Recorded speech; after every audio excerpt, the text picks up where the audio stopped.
আপনি যদি মনে করেন গাজা দখল করলেই তাদের এই সন্ত্রাসবাদ থেমে যাবে, আপনি ভুল করছেন। যতক্ষণ পর্যন্ত তারা বিশ্বকে নিয়ন্ত্রণ না করছে, বিশ্বকে শাসন না করছে, তারা ক্ষান্ত হবে না। এবং তাদের মূল রাজনৈতিক পটভূমি এবং ভৌগোলিক অবস্থানটা কি হবে সেটাও তারা মেনশন করেছে। তারা চায় পুরো হোলি ল্যান্ডটা দখল করতে। এখন আপনি প্রশ্ন করতে পারেন যে ভাই হোলি ল্যান্ডটা কি? উত্তর হচ্ছে, হোলি ল্যান্ড হচ্ছে সেই জায়গা ইরাকের ইউফ্রেটিস নদী থেকে শুরু করে মিশরের নীল নদ পর্যন্ত। আই রিপিট, ইরাকের ইউফ্রেটিস নদী থেকে শুরু করে মিশরের নীল নদ পর্যন্ত এই পুরো জায়গাটাকে বলা হয় হোলি ল্যান্ড, অর্থাৎ পবিত্র ভূমি, আরদুল মুকাদ্দাসা। কোরআনে বলা হচ্ছে আরদুল মুকাদ্দাসা, ওদের স্ক্রিপচারে বলা হচ্ছে হোলি ল্যান্ড।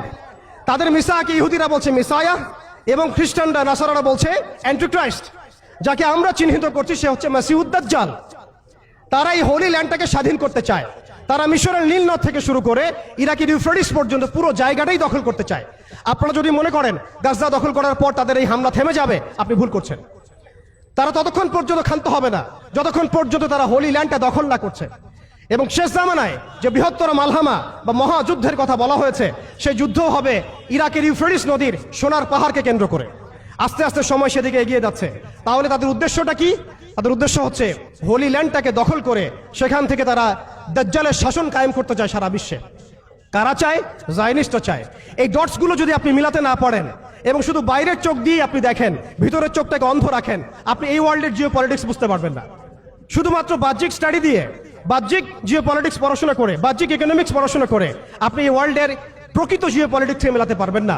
অর্থাৎ সামনে আসছে দাজ্জালের শাসন, যেটা নবী সাল্লাল্লাহু আলাইহি ওয়াসাল্লাম ইরশাদ করেছেন যে মাসিহুদ দাজ্জাল এই ইহুদিদেরকে নিয়েই এই বিশ্বকে শাসন করবে 40 দিন। কতদিন? 40 দিন। এবং তার প্রথম দিনটা হচ্ছে 1 বছরের সমান, দ্বিতীয় দিনটা হবে 1 মাসের সমান, এবং তৃতীয় দিনটা হবে 1 সপ্তাহের সমান।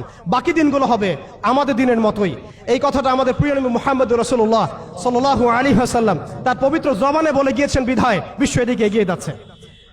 এরপরে কি হবে সেটাও প্রিয় নবী সাল্লাল্লাহু আলাইহি ওয়াসাল্লাম আমাদেরকে জানিয়ে গিয়েছেন। এইটা আমাদের আসার জায়গা। আমি যে শুরুতে বলেছিলাম যে আমাদের এই সমাবেশটায় আমাদের ফজিলত, আমাদের গুরুত্বটা বেশি তাদের চাইতে। আপনি জানেন এর সমাধান জিহাদ, আপনি যেতে পারছেন না। আপনি জানেন তার সমাধান হচ্ছে সামরিক আগ্রাসন, আপনি চালাতে পারবেন না। আপনি জানেন এর সমাধান হচ্ছে তাদের পুরো শক্তিটাকে শেকড় থেকে কেটে ফেলা, আপনি এটা করতে পারছেন না, কারণ ভবিষ্যতের দিকে পৃথিবী এগিয়ে যাচ্ছে। এরপরের কথা আছে, নবী করিম সাল্লাল্লাহু আলাইহি ওয়াসাল্লাম বলেছেন এই দাজ্জালের শাসন চিরস্থায়ী হবে না। এটাই হচ্ছে আমাদের আসার জায়গা, এবং তরুণ প্রজন্মকে এটাই আমরা শেখাতে চাই, জানাতে চাই। এই দাজ্জালের শাসনটা চিরস্থায়ী হবে না।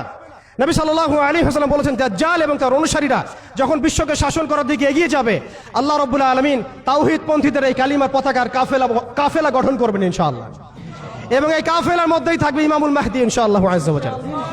এবং তিনি বলেছেন নবী সাল্লাল্লাহু আলাইহি ওয়াসাল্লাম ফালানি'মাল আমিরু আমিরুহা ওয়ালানি'মাল জাইশু যালিকাল জাইশ।